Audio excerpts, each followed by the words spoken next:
Джим Ловел е еден од тројцата во леталото Аполо 13 што ќе остане во сеќавањата по успешното враќање на земјата и покрај доживеаниот голем дефект, е загрижен за идниот курс на НАСА.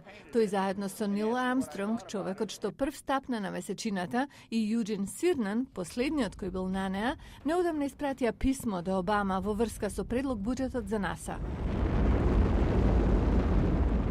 Сирнан е против паузата во вселенски летови во догледна иднина поради пензионирањето на шатл флотата.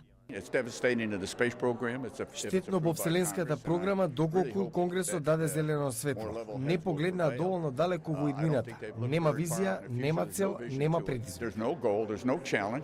Бил Андерс, кој беше во мисијата Аполо 8, што ја обиколи месечината, е свесен дека Space Shuttle програмата и меѓународната вселенска станица представуваат товар за даночните обврзници, но истовремено му пречи што нема да има американски летала што ќе носат астронаути до станицата.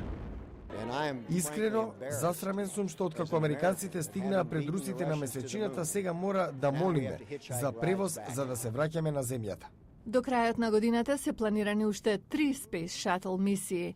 Пензионирањето на флотата и укинувањето на програмата со звездие значи и 7000 работни места помалку во Вселенскиот центар Кенеди во Флорида.